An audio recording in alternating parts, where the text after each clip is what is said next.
rabbil alamin. Wassalatu wassalamu ala asyrofil mursalin wa ala alihi washabihi.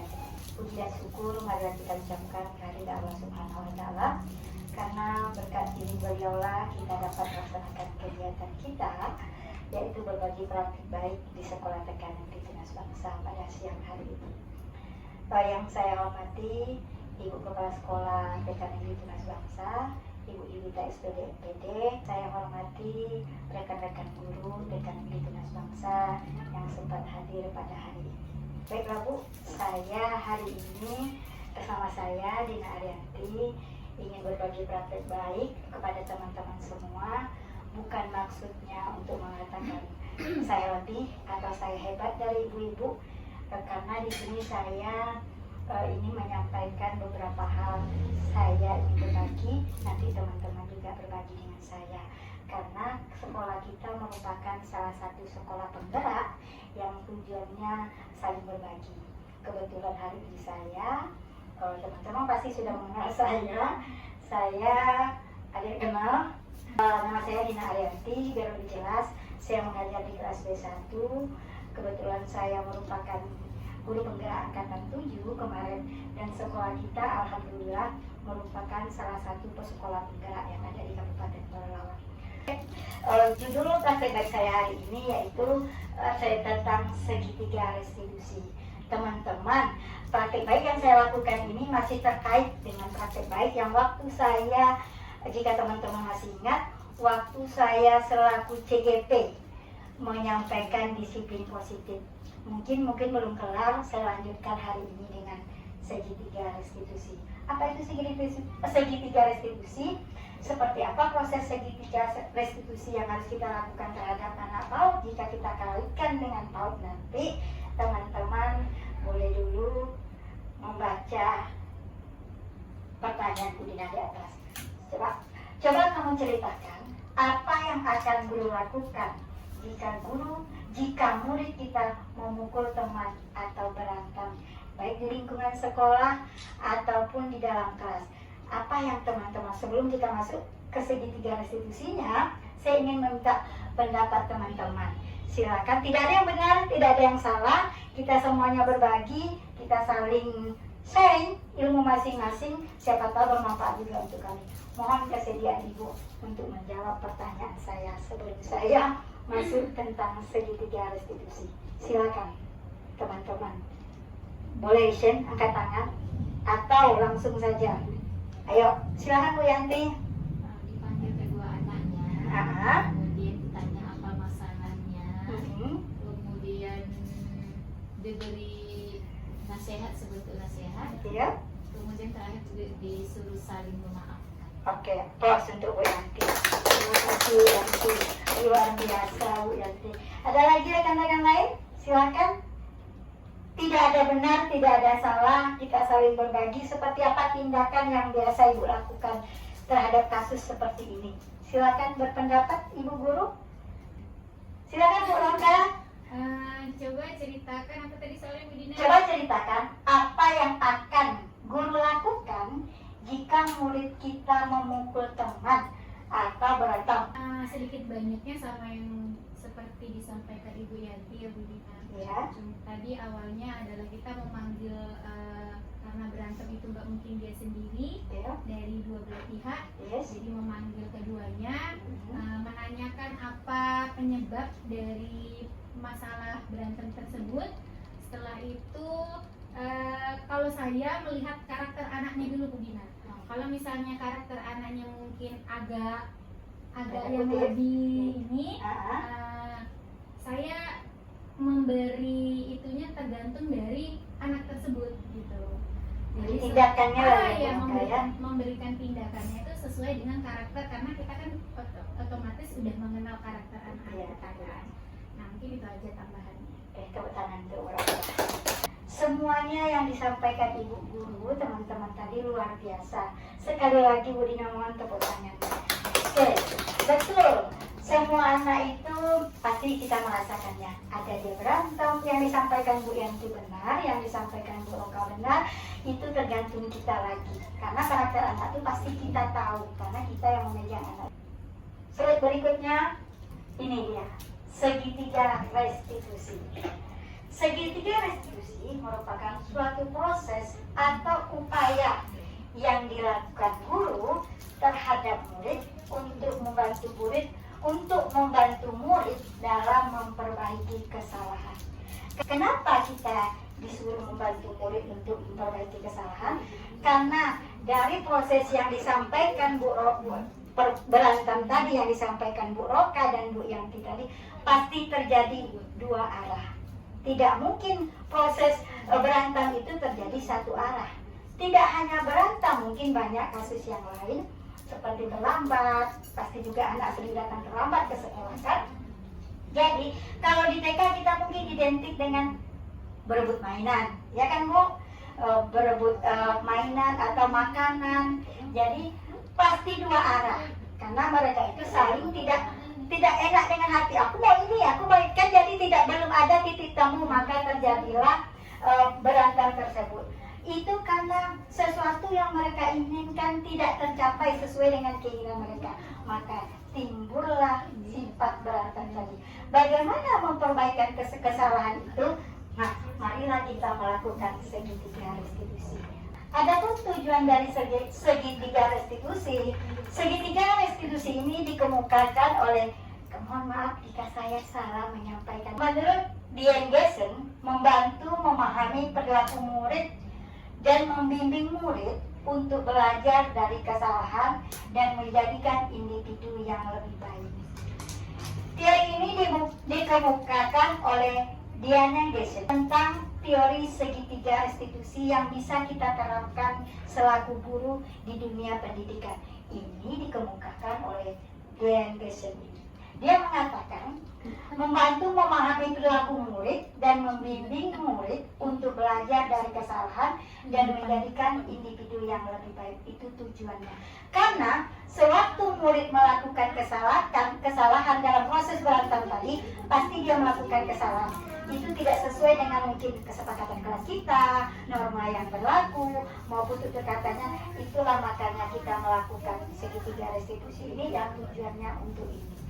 Itu tujuan secara menurut Diane Gesson. Sekarang secara umum, dalam kata lain, tujuan dari segitiga restitusi yaitu merubah orang yang gagal karena telah membuat kesalahan menjadi orang yang sukses. Kenapa saya katakan merubah orang yang gagal? Contoh, anak berantem sesama anak dulu, karena kita kaitkan dengan anak TK ya, kita background kita TK. Mungkin kalau lingkungan guru SMA, guru SMP, guru SD, beda persoalan yang diangkat. Kalau kita identik dengan kita aja dulu, ini kaitkan dengan kita aja. Tapi tidak menutup guru SMA bisa melakukan ini, semua kita bisa melakukan ini, tapi kita kaitkan dengan background kita. Dalam kata lain, segitiga restitusi yaitu merubah orang yang gagal karena telah membuat kesalahan menjadi orang yang sukses. Kenapa dikatakan begitu? Contoh, anak berantem, kita kaitkan dengan anak langsung. Anak berantem pasti ada sesuatu yang membuat dia aku nggak mau nih. Nah, katakanlah anak kayak gitu. Yang satu juga merasa aku nggak mau juga nih. Berarti ada hal yang tidak tersampaikan, yang tidak terpuaskan, maka terjadilah hal tersebut. Lanjut Bu, maka bukan berarti anak ini, dalam arti kata-kata anak ini salah, bukan berarti anak ini nakal atau anak ini apa, tidak, cuma belum tersampaikan apa yang diinginkannya atau yang diharapkannya. Untuk itu, sebagai seorang pendidik, kita menurut Diane Gesson tadi, kita melakukan 3 tahap dalam menerapkan segitiga restitusi ini. Oke, tahap pertama yang bagian bawah, ini betul-betul seperti segitiga ya Bu Guru. Tahap pertama yang disebut menstabilkan identitas. Tahap awal yang harus kita lakukan sebagai guru. Yang kedua, tahap kedua yaitu validasi tindakan yang salah. Yang ketiga, menanyakan keyakinan kelas. Kita bahas satu persatu dulu. Menstabilkan identitas. Sebaiknya dalam saat kita menstabilkan identitas tadi dengan kasus anak tadi, guru sebaiknya mengajak anak seperti yang Bu Yanti tadi, mengajak anak dengan menerapkan, umpamanya kita udah ngomong berdua nih, ada kata-kata kayak aku marah nih karena anak itu ada yang nangis. Sebaiknya guru memperlakukan murid itu, menstabilkan identitas itu dengan mengatakan kepada anak, setiap orang pasti melakukan kesalahan. Karena di berantem tadi kan, nggak usah takut anak bu guru. Coba kita ajak dia bicara, setiap orang pasti punya kesalahan. Yang kedua, kamu bukan satu-satunya orang yang melakukan kesalahan ini. Jika tidak langsung menjas anak, umpamanya anak berantem, ya Allah, Muhammad Rasulullah, Izam, kan? Jangan kita buka aja, ya bu. Astagfirullahaladzim. Guru dibuatnya astagfirullahaladzim. Sabar, sabar. Kalau kita kemarin seandainya masih menerapkan seperti itu, mudah-mudahan setelah kita Ubah ya. belajar dengan segitiga restitusi, kita coba menerapkannya pelan-pelan di kelas. Nah, yang tahap pertama tadi menstabilkan identitas. Nanti kita refleksi ke diri kita, apakah betul kita coba terapkan, Bu. Saya sudah mencoba menerapkannya waktu tahun kemarin. Jujur saya mencoba walaupun tidak sepenuhnya, tapi saya mencoba menjalankan ini. Alhamdulillah, rasa saya ini berbagi praktek baik ya Bu. Saya merasakan di kelas saya tuh anak jauh lebih mendengar Bu. Lalu kita tidak menjas anak. Engkau nih, nah, kan kadang kita ampun ibu engkau nih nak, kan kadang-kadang gitu.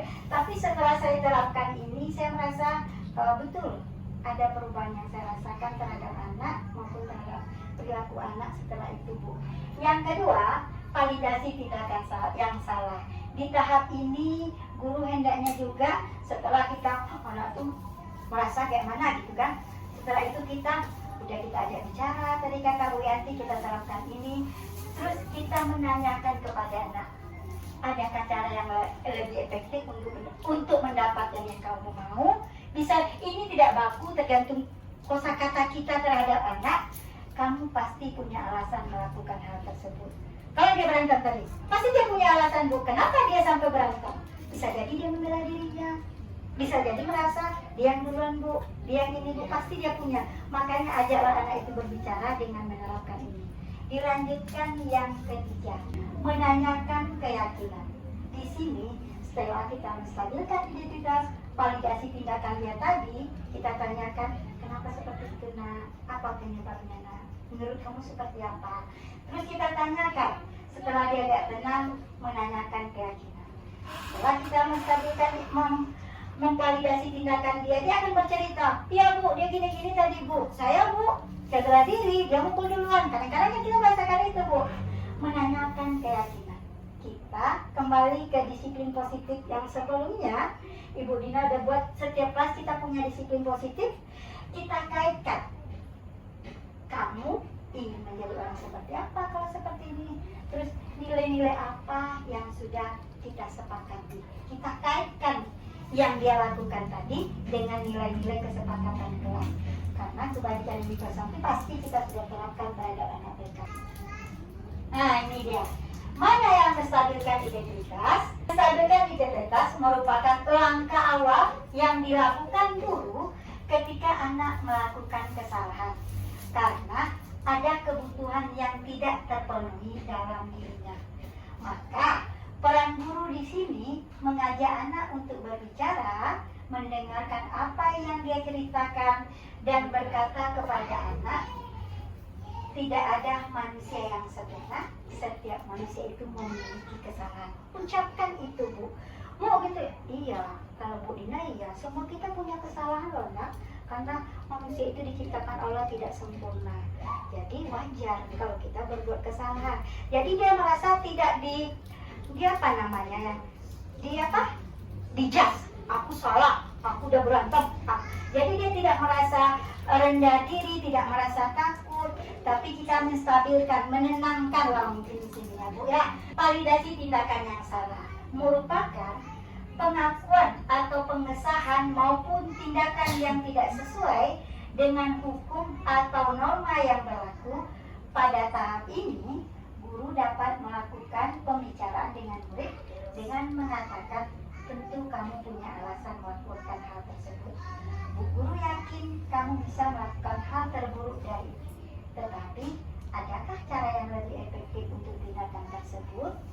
Kita bisa saja, ya kadang-kadang kita mungkin engkau nih ya Allah sakit tuh, coba gitu kan. Tuh kadang-kadang kita gitu, puasa, enggak mau juga nanti, puasa, kan kadang-kadang gitu Bu. Tapi coba kita terapkan ini pelan-pelan di kelas kita, secara pelan-pelan apa kita rasakan kalau kita sudah menerapkan segitiga restitusi. Menanyakan keyakinan. Ini fase ketiga ya Bu. Fase terakhir ini guru hendaknya menanyakan keyakinan. Di sini berkaitan dengan kebajikan universal. Kita sudah membahas juga kemarin ya Bu. Pada tahap ketiga ini, guru mengajak anak untuk menghubungkan perilaku yang telah dia lakukan dengan nilai-nilai kebajikan sesuai dengan norma dan adab yang berlaku, juga dapat mengaitkan dengan keyakinan kelas melalui kata, bagaimana jika ini terjadi pada dirimu dan keluarga, apa yang harus sebaiknya kamu lakukan, nilai mana yang telah kamu lupakan. Kita balikkan kepada, bukan mengatakan dia dalam posisi serba salah, tidak. Pada posisi ini kita mengaitkan setelah kita tahap pertama menstabilkan identitas, validasi tindakan, menanyakan keyakinan kelas. Kita sudah bercerita tuh Bu, anak tuh sudah bercerita banyak sama kita tuh. Jadi nanti saat dia bercerita kita balikkan ke dia. Iya, ibu guru tahu, tapi sebaiknya coba dirasakan pada diri kita. Itu sesuai dengan kesepakatan kelas kita. Kita kaitkan, apakah sesuai dengan nilai agama, norma-norma yang kita yakini? Boleh Bu, tidak Bu. Jadi sebaiknya apa tindakan yang akan kamu lakukan? Jika kamu melakukan, dia pasti akan bilang, ya Bu, saya akan minta maaf atau seperti apa. Dia sendiri yang mencari solusi dari permasalahan yang dihadapi tadi, dengan guru tidak menjudge anak atau mengatakan kamu nih, seperti itulah istilahnya. Bacakan kalau kasus Budina. Saya akan membacakan kasus yang begini. Suatu hari di TK Negeri Tunas Bangsa terjadi perkelahian antara Eva dan Amel. Mereka berebut boneka yang baru diberikan Bu Kepala untuk kelas B1. Namun si Amel merasa kelasnya juga harus punya boneka. Itu yang bisa bernyanyi dan dia sangat menyukai boneka tersebut. Pada jam istirahat, Amel masuk ke kelas B1 dan membawa boneka tersebut ke kelasnya. Hal itu dilihat si Eva dan dia berkata, Amel mencuri, dan terjadilah pertengkaran. Gitu, aku pinjam. Ini tuh makanan Sekarang tugas ibu ini, saya mohon ibu berpendapat, terutama Bu Ana dan Bu Eva, bagaimana cara ibu mengaitkan menyelesaikan kasus ini dengan menerapkan segitiga restitusi. Silakan dari kasus ini ibu bayangkan bagaimana ibu menerapkannya. Tolong berbagi di depan biar kami sama-sama mendengar bagaimana dari kasus tadi ibu menerapkannya dengan menggunakan segitiga restitusi. Hei, apa siapa itu? Ini bagus loh, aku suka. Enggak boleh, itu punya kami di B1. Kami juga sama. Ada di sana boneka kami loh. Itu dicuri itu. Acil apa bilang? Acil, ayo.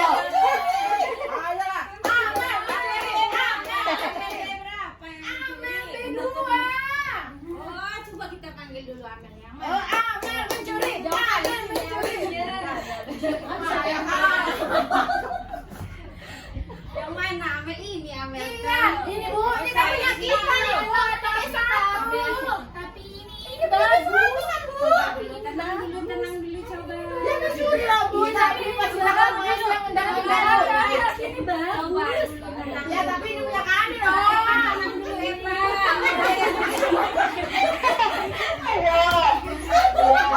Tunggu dulu ya, sabar ya. Guru mau cari tahu dulu. Iya, ibu harus menjelaskan mana yang validasi tindakan, mana yang menstabilkan identitas. Mohon ibu, yang ini tahap menstabilkan identitas. Stabilkan Ya. itu apa dulu? Yang kami Cek alami dulu kan Ah. cek tadi. Ini punya aku. Menenangkan dulu. Kapan kamu belinya? Ini punya kamu. Dulu sebentar. Ya. Dulu ini apa permasalahannya? Ini Bu. Satu satu-satu dulu siapa yang bicara duluan. Kan yang mana satu nih? Si Amel nih Bu, aku lihat tadi dia ngendap di B1. Nah, ini mainan punya kita ini Bu. Tapi berarti ngambil itu kan mencuri Bu, nggak izin nih ya. Oh, apakah itu benar, Amel? Iya Bu, tapi Amel ini karena dia Aduh, bagus jadi bisa Amel. lihat warnanya. Anda tahu tidak, mengambil sesuatu yang bukan punya kita itu namanya Namanya pinjam. mencuri sayang. Tahu berdosa apa tidak ya? Kayaknya sih Kira-kira nih dosa. menurut Amel.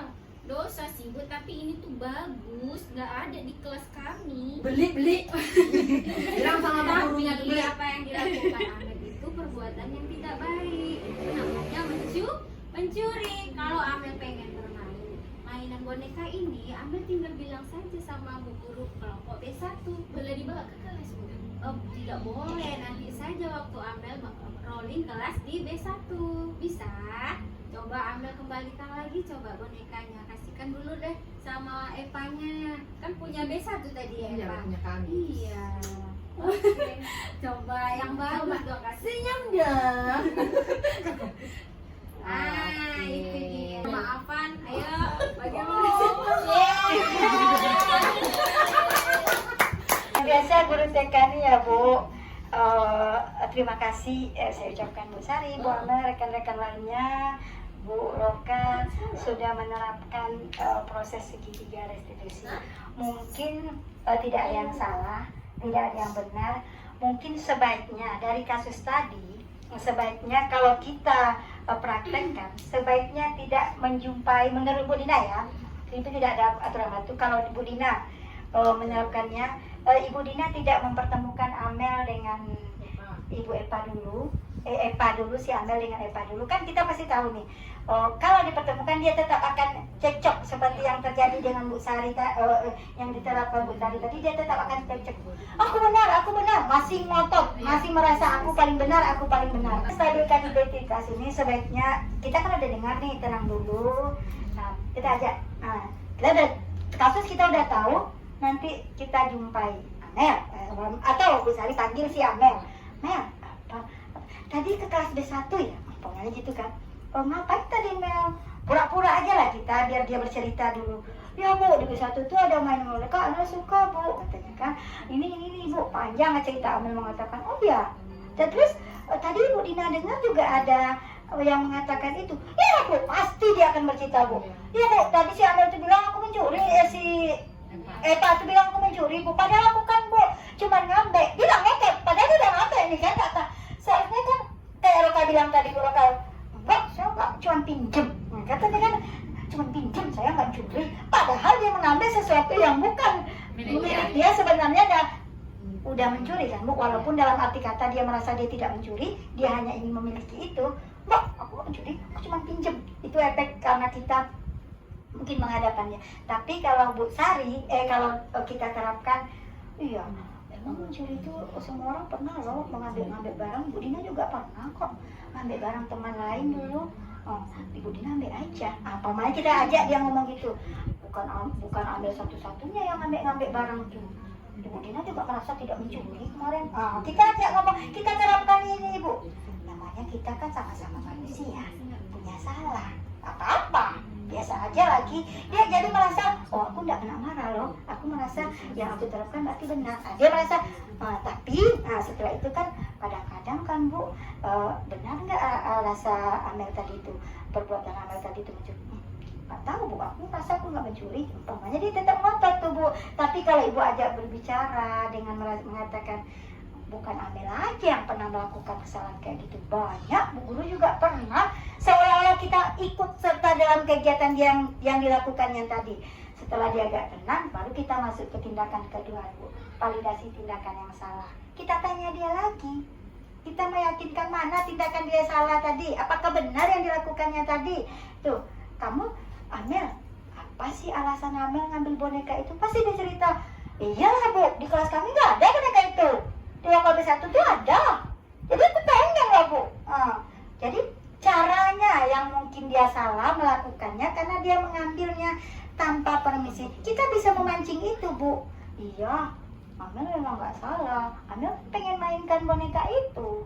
Tetapi, apakah dengan kita mengambil boneka tadi diam-diam, menurut Amel gimana tuh? Kita balikkan sama dia, Bu. Pasti dia merasa, ya Bu, sebaiknya kita seperti apa? Kalau kita menyukai itu, kita ajak dia, Bu. Terus, tapi memang, Bu, untuk anak TK dia merasa banyak manfaatnya. Setelah dia merasa, oh iya ya, aku merasa salah. Tadi aku udah ngambil boneka tanpa permisi, umpamanya kata Amel kan, sebaiknya kita seperti apa? Nah, setelah dia merasa memvalidasi tindakan dia yang salah tadi, oh berarti tindakan aku ini salah dengan mencuri atau mengambil. Berarti aku salah, dia sendiri yang merasa bersalah. Baru kita kaitkan dengan menanyakan keyakinannya. Udah dia merasa dia. Tadi coba Amel bayangkan, kalau Amel jadi anak B1, tiba-tiba barang Amel diambil sama B2 umpamanya, tanpa izin anak B1, gimana perasaan Amel? Nah di sini, Bu, apakah Amel suka barang Amel diambil tanpa permisi? Ya enggak, Bu, pasti dia. Atau punya boneka Amel di rumah diambil teman, kita kaitkan, Bu, gimana perasaan Amel? Mau nggak Amel? Ya enggak lah, Bu, pasti dia berkata begitu kan. Nah begitupun dengan Epa tadi. Epa tuh bukan mengatakan Amel, cuman posisi Epa tuh mengatakan itu. Sebaiknya Amel seperti apa sama Epa? Nah baru kita kaitkan dengan Epa tadi. Ya Epa tuh gini-gini, dia tetap akan bercerita. Iya, tapi menurut Amel, apakah yang dilakukan Epa tadi, dia juga balas, Bu, pasti dia gitu. Tapi kan penyebabnya apa tadi? Nah, nanti pasti dia, iya. Apalagi kalau sampai Epanya yang kalah, Bu, dalam rebut-rebutan tadi, Bu. Epanya jadi minder nih, Bu. Udah memperjuangkan kebenaran, masa dia kalah pula. Maka kan anak TK kan gitu, Bu. Nah, jadi sebaiknya Amel seperti apa terhadap Epa? Atau maunya Amel seperti apa? Oh, kita kaitkan ya. Adakah kesepakatan kelas kita yang Amel langgar? Pokoknya kita kan punya kesepakatan. Mana kebaikan universal yang kita langgar? Norma mencuri itu tidak ada, Bu. Memang nggak boleh kan? Jadi, ya Bu, aku minta maaf. Mau Amel minta maaf? Mau, pasti dia mau. Ayo, kita minta maaf sama si Epa. Nah, itu Mel. Kalau kita mencoba menerapkannya, cuman rasa Bu Dina secara tidak langsung kita sudah menerapkan ini. Cuma mungkin kata-kata yang kita belum menerapkannya. Secara tidak langsung kita sudah menerapkan, tapi teorinya kata-kata yang sebaiknya kita ucapkan tuh yang mungkin belum terlatih sama kita ya Bu ya. Ya Bu Dina, sebelumnya terima kasih atas kesempatan yang Bu Dina berikan kepada Tari. Mungkin yang Tari tanyakan itu mengenai tujuan awal dari Iya. eksekusi. Nah di situ kan tertera bahwasanya untuk memperbaiki kegagalan yang anak yang dari dia melakukan kesalahan. Iya. Nah yang jadi pertanyaan Tari adalah kesalahan anak seperti apa yang membuat bahwasanya seorang guru itu mengatakan bahwa ini adalah suatu kegagalan. Yang dilakukan anak tersebut. Oke. Terima kasih Bu Dina. Terima kasih Bu Tari, tepuk tangan dong. Terima kasih Bu Tari, Ibu Dina ulang kembali ya. Rekan-rekan silakan berbagi nanti, tidak harus Bu Dina yang jawab. Kita hebat, kita semuanya luar biasa, kita berbagi di sini. Dari tujuan segitiga restitusi tadi, pertanyaan Bu Tari, dari situ mengatakan ke anak yang gagal. Sebenarnya anak itu tidak, manusia tidak ada yang manusia yang gagal, cuman mungkin keadaan kadang-kadang membuat dia melakukan kesalahan. Seperti apa sih yang dikatakan anak gagal atau anak yang tidak sukses, mungkin anak yang tidak gagal ya, anak yang bersalah. Seperti apa sih? Kalau menurut Bu Dina, versi Bu Dina ya, jujur silakan teman-teman nanti membantu atau menanggapi kembali jika memang kurang klop Bu Tari. Manusia tidak ada, manusia itu Allah menciptakan kita tidak ada yang sempurna, tidak ada manusia itu yang dikatakan manusia gagal. Cuman faktor kadang-kadang yang membuat kita itu menjadi manusia yang bersalah. Maksudnya di sini manusia gagal itu manusia yang merasa melakukan kesalahan-kesalahan yang dilakukannya yang tidak sesuai dengan norma agama maupun nilai-nilai kebaikan universal tadi. Itulah yang dikatakan mungkin kesalahan manusia gagal tadi. Manusia yang tidak menjalankan nilai-nilai kebaikan atau nilai-nilai kebaikan universal atau yang pokoknya yang bersifat kebaikan lah, maka dia dikatakan manusia gagal. Tidak ada manusia itu yang sempurna, iya. Tetapi bagaimana manusia itu dikatakan gagal, tidak berhasil dari segi gagal restitusi ini, karena dia sudah melakukan kesalahan yang tidak sesuai dengan norma, mungkin norma agama, norma hukum, norma pokoknya adab lah, dengan adab atau etika. Makanya di sini mungkin kita menerapkan segitiga restitusi itu, makanya dikatakan manusia yang gagal di sini itu. Kalau untuk dari segi kesalahannya Bu, kan anak itu kan ada tindakan. Ya.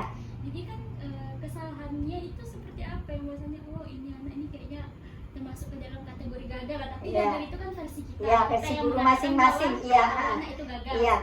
Nah, kesalahan seperti apa? Kalau kita lihat kan ada grade kesalahan. Iya, tingkat. Itu yang ingin tadi tanyakan. Oke.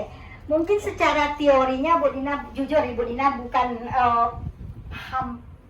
kita masih tak belajar ya Bu. Saya tidak segitu kesalahan anak ini gagal dikatakan. Tidak ya Bu Putri. Dari pengalaman nih, dari Bu Tari, dari pengalaman yang Bu Dina rasakan, Dina tidak ada mengatakan anak itu gagal, apalagi anak PAUD. Karena pada dasarnya anak PAUD ingin mencoba sesuatu, itu dia ingin mencoba. Tapi di dalam kelas itu ada yang namanya kesepakatan. Ada yang namanya kesepakatan kelas yang sudah buat kita kesepakatan sama-sama. Terus ada namanya keyakinan kelas. Kembali disiplin positif tadi. Nilai-nilai kebaikan universal itu kita tanamkan dari awal. Anak masuk contoh salaman. Itu kan Bu, ucap salam, meletakkan barang sesuai tempatnya. Itu pasti kan nilai-nilai kebaikan. Yang Putri, yang Tari maksud seperti apa tingkat kesalahan yang dikatakan gagal. Jujur Bunda, tidak ada untuk anak TK istilah gagal. Nah, kalau dikalkulasikan, Bu Dina tidak bisa mengkalkulasikannya. Umpamanya mencuri, karena rata-rata anak TK ini ingin mencoba semuanya. Entah itu benar, entah itu salah. Dia belum mengerti mana yang benar, mana yang salah. Dia ingin dia mencoba. Contoh kasus tadi. Kenapa saya mengatakan anak ini gagal? Bukan berarti anak itu gagal, cuman betul tidak tindakan yang dia lakukan ini sesuai dengan kesepakatan kelas? Tidak. Sesuai tidak dengan kebaikan universal yang kita terapkan? Tidak. Sesuai tidak dengan disiplin positif kelas kita? Contoh, di kelas kita punya keyakinan kelas, contoh menyayangi teman, ya kan Bu? Apakah yang dilakukan anak tadi sudah melanggar atau tidak sesuai dengan kesepakatan kelas tadi? Kalau kita kalkulasikan itu, pasti dia sudah tidak sesuai, karena berantem, memukul teman, menjambak teman, itu merupakan salah satu perilaku yang tidak sesuai dengan disiplin positif, tidak sesuai dengan norma. Walaupun untuk anak TK hal tersebut masih bisa ditoleransi sesuai dengan kemampuan dia, karena anak TK mungkin saat ini dia berantem Bu, besok dia baik lagi. Berbeda dengan orang tua atau orang dewasa. Tetapi kalau kita tidak menerapkan secara dini, menanamkan secara dini terhadap anak PAUD, mana yang harus dilakukannya, mana tindakan yang salah, mana tindakan yang benar, itulah tadi menyebabkan dia menjadi manusia yang gagal tadi. Karena dia tidak ada pegangan, tidak ada aturan untuk dia berbuat. Nih, aku mukul teman itu gak ada kok. Guru aku biasa aja, gak ada tindakan sama guru aku. Aku curi biasa aja. Lama-lama Bu, tanpa teguran, tanpa itu menjadi ketanam, menjadi kebiasaan. Contoh, anak memukul. Itu Bu, kalau kita tidak menerapkannya, jadi kebiasaan. Kebiasaan anak memukul, anak mencuri. Betul, benar yang diambilnya tidak seberapa mungkin. Tapi itu dia kalau kita teruskan, dia sudah masuk kategori manusia yang gagal. Kedepannya gagal, dia menjadi nggak tahu dia aturan mana yang harus dia terapkan ke depannya, karena dia los. Di rumahnya mungkin mamanya, anak tetangga melapor, Bu, aku dipukul Bu sama saya. Mamanya, udahlah nak, los. Padahal kebaikan universal itu kita tahu mana yang baik, mana yang buruk, mana perilaku yang baik, mana perilaku yang buruk, kan kita udah menanamkan itu. Norma agama, etika, kan kita menerapkan itu Bu. Makanya Bu Tari, Bu Dina rasa itulah salah satu perilaku yang gagal tuh. Yang menurut Bu Dina kalau kita biarkan ke anak TK, akan berlalu. Untuk kategorinya Ibu Dina tidak bisa mengkategori, oh mencuri Bu, atau memukul Bu. Bisa jadi pokoknya perilaku yang gagal bagi Dina itu kalau kita tidak mau menstabilkannya dari awal, dia akan lolos sampai besar. Sehingga dia menjadi manusia yang gagal ke depannya. Tidak ada aturan, tidak ada norma. Jadi dia merasa dirinya yang benar, dirinya yang hebat, kurang menghargai orang, jadinya kan timbullah egois. Mungkin itulah penyebabnya kejahatan tuh kadang-kadang itu versi Ibu Dina. Ibu Dina, jujur aja, kan ini kan namanya kita tadi mencari jalan keluar, Iya. mencari jalan keluar gitulah, Iya, segitiga restitusi. Gitu, kan. Jujur aja Bu Dina, kalau misalnya tadi ada kasus Amel dan Iya. Roka, kalau Bu Roka sendiri masih menerapkan nih, kalau misalnya seperti dia mengambil, coba ambil itu konteksnya mengambil ya, Iya. Bu. Misalnya konteksnya ini memukul, jadi masih ada nih kita sebagai guru, coba balas deh Bu. Iya. Apakah itu termasuk prinsip dalam segitiga rekonstruksi atau tidak? Terima kasih Bu Roka, kita berbagi ya Bu Roka. Ini bukan secara teori, Bu Dina. Kajiannya ini bukan seperti ini, berdasarkan pengalaman. Kan kita kan guru Bu, kita sini berbagi. Kalau secara teori jujur Bu Dina nggak paham kali dengan teori apa tindakan yang harus dilakukan. Cuman sekedar berbagi tentang segitiga restitusi yang kita pelajari hari ini. Seperti yang Bu Roka katakan tadi, kadang penerapan teori beda Bu dengan realita di lapangan. Kita berusaha untuk menerapkan teori ini, tetapi kadang-kala tidak bisa Bu dengan keadaan kita di lapangan. Betul, luar biasa. Terus kita udah berusaha nih menerapkan teori ini, udah kita itu, tapi belum juga berhasil. Apakah kasus yang Bu Roka umpamanya dia mukul, udah kita coba nih, hari ini coba gagal, besok coba lagi gagal. Udah capek rasanya dicoba teori ini, tapi kok belum berhasil juga. Kita udah pernah introspeksi diri, apakah ini memang belum berhasil ataukah cara saya yang itu. Kita udah coba introspeksi, tapi juga belum berhasil kata. Tapi sebaiknya Bu Roka coba kita introspeksi diri dulu, kita cari solusinya dulu. Kita pasti kenal karakter anak. Kita guru, Bu Roka pasti kenal karakter anak ini, tipenya begini. Karakter anak ini lembut, karakter anak ini keras. Apakah, ini kan pertanyaan Bu Roka, apakah kita seandainya dia memukul, udah dicoba teori ini tidak mampu, apa kita boleh membalas? Kan gitu nih, kita bahas aja pukul nak. Kadang-kadang kita kan terucap. Sebenarnya menurut Bu Dina nih, ini pengalaman ya Bu, tidak untuk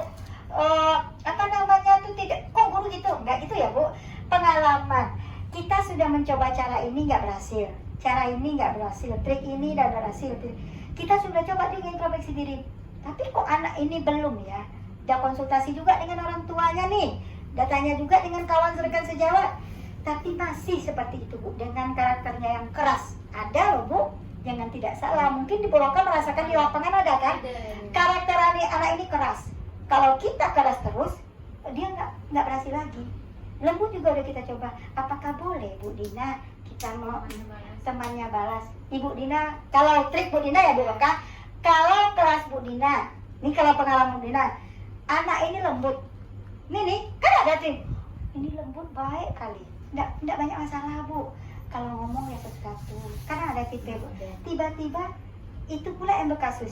Kadang-kadang kan kita kalau dia sama-sama keras Bu Roka, sama-sama bisa membela diri, kita los kan. Oh ini anak ini sudah bisa mempertahankan harga dirinya, anak ini juga udah bisa. Tetapi ada anak yang tidak bisa, makanya timbul itu mungkin dari Bu Roka. Kalau saya gini Bu, saya ini tipe ini mungkin tidak perlu dicontoh karena karakter anak ini berbeda. Anak ini lembut, kalau digitukan terus Bu, mengalah terus kan Bu, lama-lama kan Bu, ini nggak ada. Udah coba sini, siapa? Tiara. Tadi mana dipukul Tiara? Ini Bu, sakit Tiara. Udah berapa kali Abi pukul Tiara? Umpamanya Abi Bu, udah sering Bu, dia setiap hari, dia bukan sekali Abi ini melakukan ke pukulan nih terhadap anak ini Bu. Kalau sekali, 2 kali, 3 kali mungkin kita masih bisa Bu menerapkan ini, tapi udah terus. Ibu udah coba sekarang habis ini. Tiara mana dipukul tadi Tiara? Ini Bu sakit. Coba sekarang. Coba habis ini pukul yang mana dipukul tadi? Kalau bagi Bu Dina dengan karakter anak Bu, udah kita coba yang ini Bu, tapi nggak mampan juga, sah-sah aja. Kalau di kelas Bu Dina kenapa? Dengan syarat kita dudukkan tidak di depan situ, umpamanya kita panggil, hei, masa tadi mukul ini, gini, Abi udah 3 kali Lobi mukul anak ini, kasihan Lobi, coba Abi dipukul. Apa Kak? Dengan pelan kita. Nah, apa rasanya Abi? Sakit kan? Ah, gitu juga teman. Ah, dia baru sekali balas, Abi udah berkali-kali. Bagi Bu Dina, Bu, selagi itu tidak sifat mukulnya ya Bu, jangan pula minta-minta disuruh mukul nih, enggak pula, enggak juga. Tapi ada apa kan feedbacknya, dia mukul tadi seginjang ini, paling tidak mukul segini pun Bu, dia anak yang terzolimi, tidak mau terzolimi apa ya bahasanya, anak yang merasa tadi timbul Bu, ada pembelaan, ada harga dirinya. Jadi Dina rasa sah-sah aja Bu Roka, itu pengalaman Bu Dina. Entah rekan-rekan yang lain seperti apa di kelasnya. Dia anak ini suka nganggu teman. Nanti ditegur sedikit, dibilangnya sama mamanya nggak mau sekolah lagi. Ibu guru jahat. Ibu guru marah-marah aja sama aku. Padahal dia setiap hari mungkin budak yang lain ini menangis setiap lagi dibuatnya, dia berhenti. Tapi dia bilang bu guru yang jahat. Tentu bu guru bilang, bisa jangan mukul teman lagi. Udah Bu Neti coba terapkan segitiga restitusi. Nah, coba besok lagi. Kalau Bu Dina trik tadi coba diulang lagi, diterapkan lagi seperti apa baiknya. Karakter anak juga kita pasti kenal. Ah, tanya dia, coba Bu Neti terapkan dulu segitiga restitusi ini versi kita, sepemahaman Bu kita aja, tapi tidak menyalahi mana yang menstabilkan identitas, validasi tindakan, keyakinan kelas mana yang dilanggarnya. Coba Bu Neti itu lagi. Berarti dia kan percaya sama anak, tapi nggak percaya sama bu guru. Iya, Tapi betul. di lapangan kan bu guru yang tahu nih gimananya. Mungkin dengan cara divideokan diam-diam tanpa mengatakan dia, dan pun kita bukan melakukan, tapi kan kita meminta maaf dulu kepada orang tua, Bu, ini minta maaf ini permana ya bahasa baiknya ya Bu Dina ya, biar kedepannya untuk mamanya nih biar paham juga ya kan Bu Dina, oh anaknya rupanya kan tidak bisa mengiyakan terus, dibenarkan terus, harus lihat nih kebenaran yang betulnya apa sih. Dan ada satu lagi kasusnya Bu Amel, ada apa ya? Ada kemarin memang Bu Amel videoin, Ya, dia buktikan ya. ngomong, dia cerita gitu kan, dia mencarut tuh dapat dari mana. Nah, takutnya dia ngomong kasar tuh dapat dari sekolah. Nah, ya kan, jadi akhirnya Bu Amel diem-diem nih. Iya, jangan tahu dia ya videonya ya. Tanyain dari mana sih dapat ngomong kasar itu gitu. Karena dia sering kali ngomong itu, takutnya mamanya nih dapatnya oh dari sekolah nih Bu, Iya. gini kan. Karena mamanya memang dia bilang saya Bu Amel nanya kan, aku sering kayaknya ngomong nggak bagus deh. Iya Bu, katanya temennya ada di sekolah nih ngikut. Nah, kan itu tuh berarti kan ada nggak percayanya. Terus? Gitu kan. Jadi habis itu Bu Amel rekam nih, diam-diam Bu Amel tanya, akhirnya dia cerita dapatnya dari si Anu di rumah. Jadi Bu Amel kirim, tapi Bu Amel minta maaf dulu sama mamanya. Minta maaf ya Bu, mohon maaf sebelumnya, saya tidak bermaksud apa-apa, cuman jadi saya cerita nih sama anaknya. Nah, ini cerita videonya, jadi biar ada bukti, oh ya Bu, Iya. nanti saya kasih tahu sama anak biar dia nggak main sama si B. Nah gitu, karena kan anaknya cerita kan ngomong itu, iya Bu di sekolah kayak gitu temen, dan taunya di temennya, ternyata dia dapatnya dari temennya yang si A di rumah, Bukan dari sekolah. Dari sekolah gitu lah. Efeknya nanti mamanya bilang dapat dari sekolah. Iya, Kalau Bu, kita kata, tidak punya katanya bukti. temennya gini Bu, dia dapatnya, iya Bu katanya kan. Jadi udah akhirnya tanya, diem-diem, videoin, tak kirim. Alhamdulillah mamanya juga percaya, orang ngomongan anaknya bukan, kita kan nanya kenapa sih ngomong Mbak dari mana sih, dipancing-pancing kan anak tuh ngomong pancing, akhirnya dia jujur ya kita sama mamanya ya sama-sama lah, berarti dia di rumah kayak mana, kayak mana pergaulannya di rumah mamanya ya kan Bu Dina, kayak kita di sekolah ya kita sama anak-anak, berarti guru yang bertanggung jawab kan selalu mengingatkan. Ya, intinya kayaknya komunikasi. Iya. Komunikasi mungkin saling menyampaikan informasi, walaupun awalnya orang tua kata Bu Ana itu mungkin tidak begitu yakin anaknya bilang itu, tapi mungkin dengan rutin menyampaikan perkembangan anak, kita mungkin kan saling menyampaikan itu, mungkin lama-lama dia mengakui, kayak Bu Ana ambil video, karena zaman sekarang tanpa kadang Iya. anaknya nggak percaya kan, kadang Oh enggak, ini anak saya baik. Nah. Ya namanya kita Bu, Nah. Bu anak ibu gini-gini loh, pasti bakal gak terima dong itu sebagai Iya. orang tua ya kan. asumsi yang jelas, penyampaian jelas. Kita kadang-kadang juga jadi orang tua nggak mungkin anak kita kadang-kadang ya. Kita jujur aja sebagai orang tua kan, Bun, ini anak bunda gini. Oh, Ustazah masa kayak gini kan gitu tanpa ada bukti yang lengkapnya gitu kan. Latar belakang dia mengucapkan itu juga kenapa kan? Iya, ada bukti, ada apa. Jadi kita pun sebagai orang tua, oh berarti kan memang kayak ginilah dia di sekolah. Beda dengan kita di rumah. Nah, salah satu trik betul kata Bu Ana tadi, jangan tahu dia, umpamanya dia sedang ngasih main kan kadang ada yang cubit suka nggak tahu aja cubit, ada kan Bu?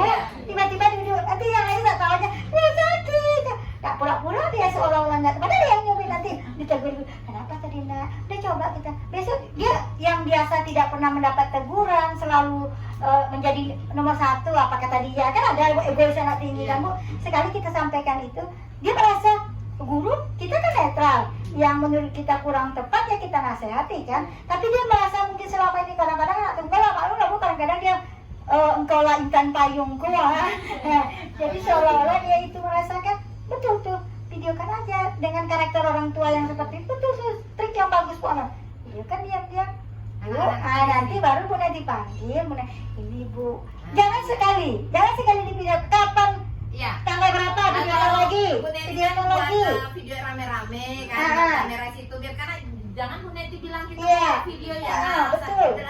Redepkan aja kamera di sudut tapi nampak kita semua. Dah kapan dia pasti kan nampak, kalau dia itu kan nampak dari situ sekali dua kali biar kita sama-sama malah enak ya kan Dina.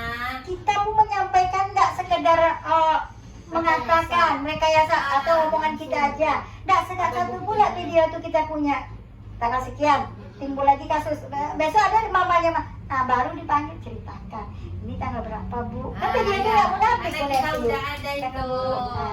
Jadi dia enak jadinya, kita nggak sekedar ngomong mamanya pun ini video nggak tahu dia Bu ngambilnya.